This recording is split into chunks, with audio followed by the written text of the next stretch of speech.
All right. I'm going to call the Sanborn Regional School Board meeting to order. And I will call the Sanborn Budget Committee meeting to order. Stand for the pledge. I pledge allegiance to the flag of the United States of America and to the republic for which it stands, one nation, under God, indivisible, with liberty and justice for all. All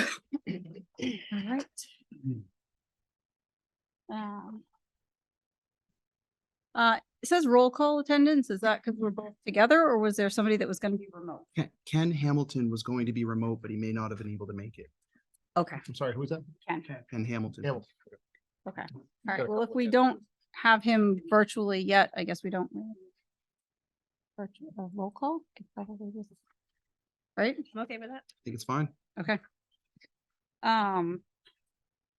And so Courtney has requested to hold off on doing the budget committee minutes until their next meeting. Is anyone opposed to that? No. Okay. Would people like to hold off on the rest of our, actually, with the exception of the, where is it? Number 9, student council representative report. Everybody would be okay if we do that, and then maybe we go straight into the budget presentation. Sure. And then we can kind of finish the rest of our stuff after, get everybody home earlier. Is everybody okay? Yep. All right, great. All right, you're on. Oh, can somebody give her a microphone? Thank you. We want to hear you. Students in Mr. Kelly's woodshop class recently completed a set of 7 shelves for Tiffany's Closet. Tiffany's Closet is a nonprofit supplier of clothes for families in need, and it's dedicated in memory of Tiffany Bowery, a recent Sanborn graduate who passed away from cancer. Tiffany's Closet is a great way to remember Tiffany. Youth in Action is partnering with Connors Climb to create and share student-driven substance misuse and other prevention materials aimed at parents and community education. The student council has been busy. Yesterday, we had a costume competition, which teachers and students participated in, and whoever won got a candy prize. We have also been collecting for Scare Away Hunger, which is going to be sent to end 68 hours of hunger. And next week, several of our members will be attending the annual meeting of the New Hampshire Association of Student Councils. Great, thank you. All right. If you'd like to present, I'm going to I get. just want to move. So.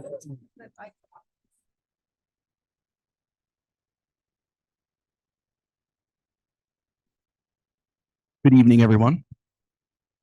Happy to be here and present this budget. This has been a very, very difficult budget process this year.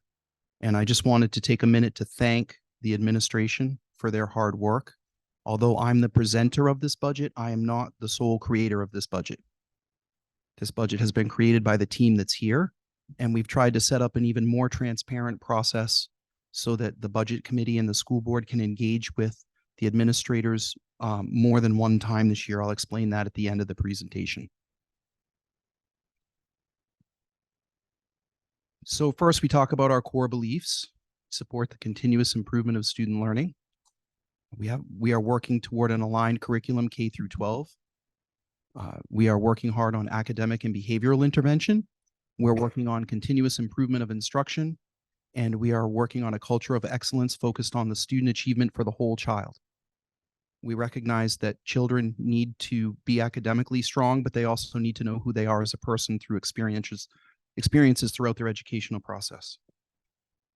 That's just a really fancy way of saying art, music, PE, sports, it's all important. So, current initiatives. We're working on our instruction in K through 12. We are utilizing professional learning communities to improve teaching and learning. That's a really fancy way to say that we're using data and information to analyze student growth and learning. We're using data to plan instruction and assessments. We're working on enhancing special education programming and training. I want to give a huge shout out to Troy Kennett. He's working really hard on that. We are working to continue the academic and behavioral intervention programs. They're fully staffed and they're working very hard. We are still seeing students that are suffering from learning loss in the pandemic. We're supporting the second year of implementation of the Reveal Math program, 6 through 12. As anyone knows, the first year of a program is kind of you got to go through it to learn it. The second year, you start to figure out what's working and what you need to improve. And the third year, you really work hard to tighten things up. I want to thank our pre-K-5 teachers for their hard work to implement the Amplify reading program. We've had incredibly positive feedback about that program, and we are very excited to see what that's going to do to support our students with their outcomes. We'll continue the New England Association of Schools and Colleges NEASC accreditation process, which ends in December of 2024, and we will continue to improve the culture of the district by focusing on student achievement in math and reading. I just want to point out to everyone that most districts, just the NEASC part is a full 2-year job. Our team is going above and beyond to support our students. And so this is a very, very, very challenging list of things to do to help the district and the kids. So whenever we do the budget, we start with enrollments. Our enrollments have decreased. At Bakey, we're planning on class sizes of 17 and in second grade 20 because there's 319 students. Memorial will be at 268 with class sizes of 21, 18, and 22. The middle school will be 276 students, and the average class size will be 20, 21, and 23. And the high school will be at 484 students with an average class size of roughly 18. As you can see in the chart below, the numbers have gone down quite a bit. Bakey only came down 7 students, but it was enough to tip the scales for some teaching positions. Memorial kept pretty stable. The middle school has come down some. Gone up some, and the high school went down by a lot. This is an important slide because all of our decisions about the budget start here. We always look at enrollments first because it's all about the students. So the first thing that we did this year was calculate the default budget because it's a formula. And in all fairness and transparency, this came out really high. It did not include teachers' contracts. The default budget did not include teachers' contracts. And it was 1.8 million. So we knew that we had to take a look at things to see if we could find efficiencies. The default budget is calculated by RSA. It has the same appropriations as contained in the operating budget authorized for the previous year, reduced and increased by debt service contracts and other obligations previously incurred or mandated by law, reduced by one-time expenditures, and reduced by salaries and benefits of positions that have been eliminated in the proposed budget. The operating budget was $38,730,592. The calculation of the default budget will now be an increase of $717,293, and I'll explain that in just a moment.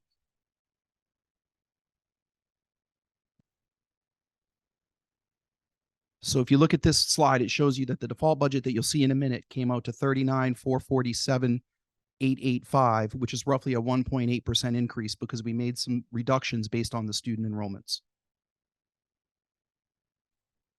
So the operating budget is where we did the work to figure out what we needed to do to accommodate the reduction of that number of students over a 2-year period. We're down almost 100 students district-wide over the last few years. So the first, just since last year, we lost 55 students. We're also facing inflation, salaries. We've had significant issues with salaries with recruitment and retention, particularly recruitment. Last summer, we had a number of very highly qualified employees who did not choose to come to Sanborn because the pay was too low. We're working on improving academics, as I outlined in the first 2 slides. We increased our special education costs, health insurance costs, transportation costs, and utilities costs, like many districts around us. Some area districts are facing an 8% increase this year. And we're trying to keep this reasonable in light of the fact that we have ongoing negotiations with our teachers union to try to improve teacher pay. So our process was to review the enrollments, match the enrollments to the staffing needs, review the class sizes, analyze the necessary number of unified art classes such as art, music, PE, library, etc. Consider the necessary supplies for each course, review the technology needs. That does include everything, computers, printing, networking, etc. And then consider other costs such as transportation, healthcare, special education, athletics, and facilities maintenance. And then we also are considering the reserve accounts. For example, our special education reserve account has not been increased for quite some time. So we need to put out a warrant article this year to increase that in order to have the funds should we need additional money for special education. We decided not to place some of the funds in the budget because we felt it would be better served to be located where it can be transparently used if we have additional costs. Elementary enrollments and staffing. So at Bakey, we reduced 2 teaching positions based on projected enrollments. Those 2 teachers will move to the Memorial School to cover 2 retirements. So there should not be a loss of a position for any of the teachers at the Bakey School. It's really important to note that we always try to cover ups and downs in enrollments with attrition or retirements. At the middle school and high school, our projected enrollments show an increase at the middle school of 12 students, and that increase will be absorbed by the existing staff. We will continue to fund a 6th class at the 6th grade level because that's where the bubble is for that school. And then the projected enrollments show a decrease of 51 students at the high school. So the proposed budget will reduce 7.5 teaching positions across both schools due to decreased enrollment. We plan to handle the reductions based on retirements and attrition first. We already have a few retirements that we know of. And then riffing will only be used as a last resort, but it may happen this year. Other considerations. Principal Mitchison had graduation in the gym last spring. Oops, I'm sorry, I hit a button there that might, okay. Graduation was inside last year. It saved a significant amount of money and we could control the temperature of the gym. So Principal Mitchison asked if we could do it inside permanently because it was much more consistent for the kids and it ran really well. That would save us $8,503 with supplies and equipment for existing programs were considered. Athletic transportation, Dr. Dawson saved us $15,000, and the health insurance and retirement for 7.5 positions helped with the projected 10% increase in health insurance. We also are looking at our school counseling programs. So for at least 10 years, the school counseling programs haven't been reviewed or redistributed based on the lower enrollment. So over the last 7 years, we've lost almost 300 students. It's a statewide trend that the state is declining in the number of students significantly. The NASDAQ study that we did 7 years ago showed that, and it has pretty much been right on. So what we did for this is if you notice the asterisk at the bottom, we added an extra counselor to the middle school, Bakey, and Memorial due to the pandemic, and we used the ESSER funds to pay for those positions. The principal at the Bakey School has said that the students coming to school are struggling with behaviors more than they ever had, partly because they haven't had preschool.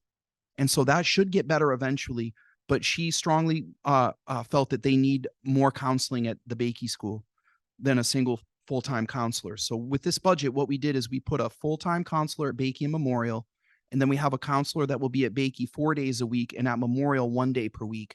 And the hope is that that counselor will work to support 3rd grade so that when the kids transition up to Memorial from Bakey, they'll know the kids already. So that will help the staff and the kids. The middle school will have 1 counselor for grades 6 and 7, and the middle and high school will share a counselor between grades 8 and 9, and the high school will maintain 2 counselors for grades 10 and 12, 10, 11, and 12. Again, the ASCA national standards for school counseling ratios is 250 to 1. We feel that because of the social and emotional needs of our students and the issues that they're facing, that we need to be higher than that. And so that's why this does not increase the budget, but it doesn't take the positions that were added using ESSER funds that expire this year. It does not make them a permanent part of the budget. We just reallocated the whole district's budgeted counseling staff to meet the needs of each building. So here's the comparison. The original default budget calculation was $40,500,000 $68,445, 4.75% increase. The proposed default budget, due to the staffing changes that I just outlined in the operating budget process, is $39,447,885. It's a 1.85% increase. The proposed operating budget with staffing changes is $39,444,569, or a 1.84% increase. This reflects the declining enrollments across the district, but it also reflects that we are going to be putting a teacher's contract out for vote this year, and we are hoping that the professional staff contract will be ratified by the community. And that process I really can't discuss right now because it's still in the negotiations phase and it's confidential. So the projected tax impact of the budget per $1,000 of assessed value in Kingston is $11.92. And in Newton, it's $20.81. Kingston did have a revaluation this year, which dramatically changed the way the formula works. The estimated tax impact of a home assessed at $500,000 is $155. And in Newton, it's $305. The operating budget, I'm sorry, I just outlined the default budget. The operating budget is $11.92 per 1,000 of assessed value in Kingston and $20.81 per 1,000 of assessed value in Newton. And the $500,000 home impact for Kingston is $155, and in Newton it's $305. So there's some important items that are not included in either budget that we're going to need to discuss and have a conversation about. Number one, we tried to add technology to this budget, but with the teacher's contract and the expenses of all the different healthcare and insurance and special education, we felt that we needed to just continue to use the revolving fund that we've been using, which is the money that's generated from income from the rental of the old middle school and other revenue sources of rental, to support the technology department for one more year. After this year, we have to figure this out. Special education, we are recommending that we put out a warrant article to increase that reserve by $150,000. The current amount in that reserve is approximately $230,000. And that $230,000 is really barely the cost of 2 out-of-district placements. We need to have more money in there. We haven't added to that in years. It's important to start doing that. The costs are going up just for transportation for those out-of-district placements.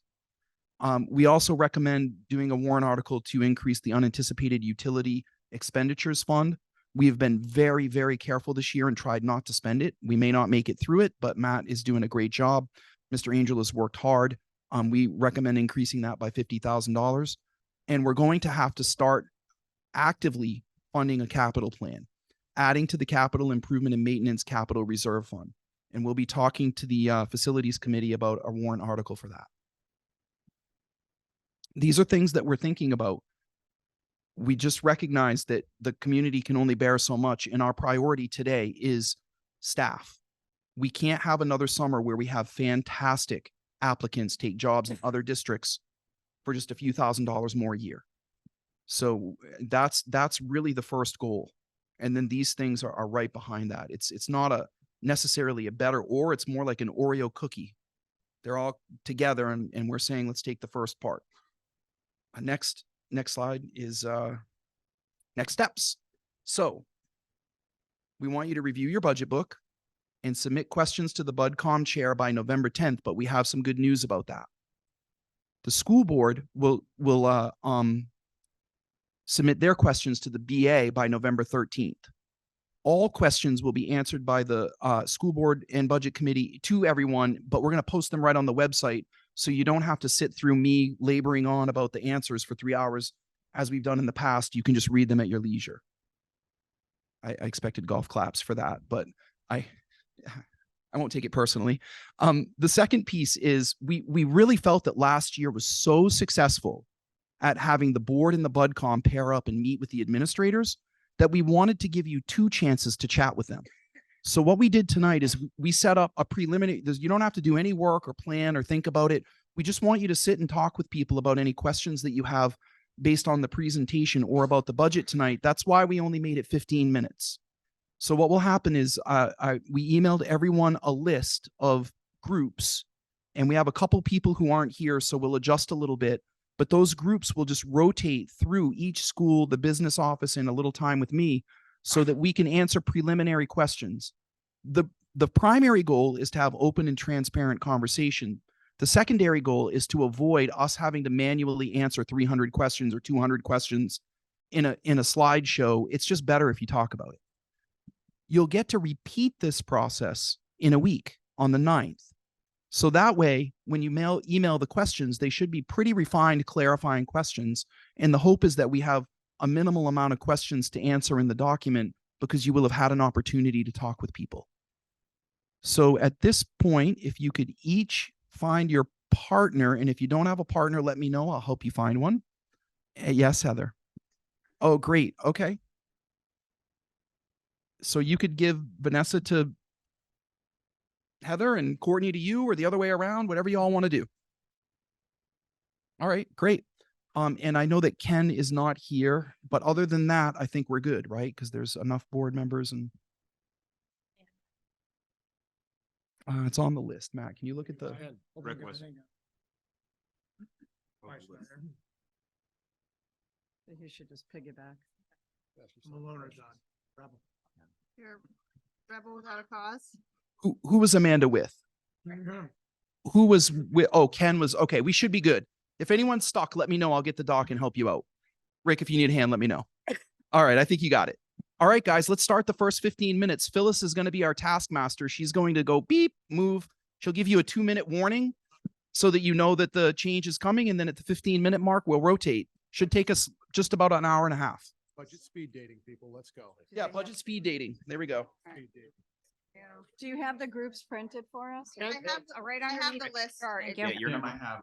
All right, so So what time are you doing? we're gonna do 6 because it's a joint meeting. And I'll send my question. Yes, okay.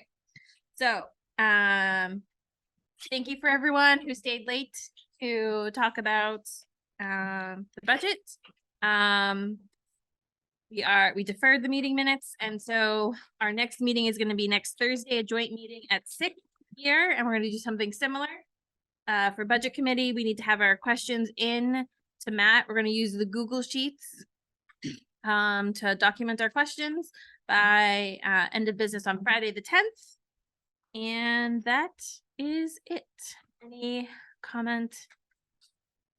I make a motion, we adjourn. All right. There's something back there. Yeah.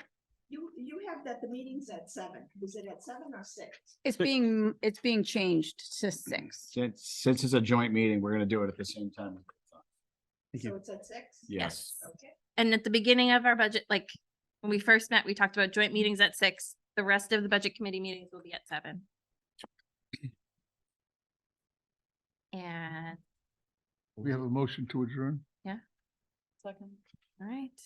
Thank you, everyone. Time is Thank you. Thank you, everyone. 25. Thank you, guys. Thank you. Sorry, what is it?